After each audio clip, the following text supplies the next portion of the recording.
My husband and stepkids told me to chill out because I'm not the mother, but now they're angry since I stopped acting like one. I married this guy thinking I'd finally have a family to call my own after my first husband passed away too soon from a terrible illness. We couldn't have kids, and losing him completely broke me. I was so alone until this man came along with his ready-made family, full of life and noise, and I thought it was my chance to start fresh. Boy, was I wrong. I was so excited to be a stepmom, determined not to be the evil kind you hear about in stories. I didn't push them to call me mom or anything like that. I just wanted them to warm up to me on their own time. But the second they moved into my place, my own house, it's been nothing but trouble. They can't stand me telling them to do anything at all. If I ask them to clean up their rooms or help with dishes, I'm suddenly the worst human alive. My husband Greg just tells me to ease up, that marrying him doesn't make me the boss of them or give me automatic authority. I poured my heart into helping Timmy, one of the kids, with his school art project, staying up late into the night to make it perfect, only to be told I couldn't even go to the school event because their real mom, Karen, wanted to be there instead. Then, when I got the youngest child, Sarah, a cool toy she'd been begging for at the store, Karen flipped out on me for stealing her moment, and Greg backed her up, of course. On top of that, the middle child absolutely hates everything about me. She hates how I talk, how I act, just me being alive in the same room. She's not shy about it either. She'll straight up mimic me to my face with a sneer. Greg says it's my fault for trying too hard to act like her mom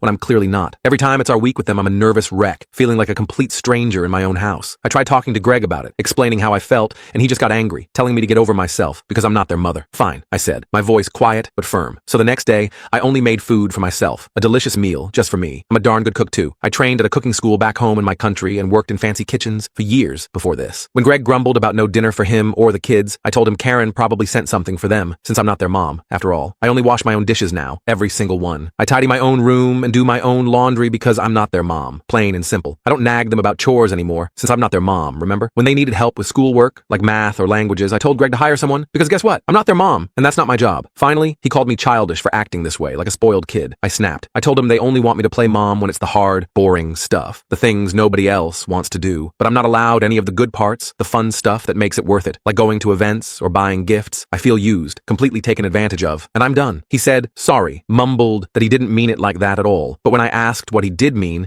he had no answer, just kept apologizing and saying he can't do this without me by his side. I don't know what to do anymore, where to even begin. I started looking for a counselor and even a lawyer, just in case. I sat Greg down and said, I'm seriously thinking about walking away from this marriage, ending things completely. He freaked out, called me selfish for leaving him now when he needs me the most. I told him he's clueless if he thinks I'll keep putting up with all of his nonsense and his kids' disrespect in my own home. I said all I ever wanted was a little respect from him and his kids, but they can't even give me that simple thing. I told him he might as well go back to Karen if he's just looking for a babysitter instead of a wife and partner. He went quiet for a long time, just staring at me. Then he got up, told the kids to pack their bags right away. They were confused, asking why they had to leave, and I don't know what he said to them, but they started crying right away. It broke my heart to see them cry like that. I didn't want things to end up like this, with everyone hurting, but they didn't leave me any other choice.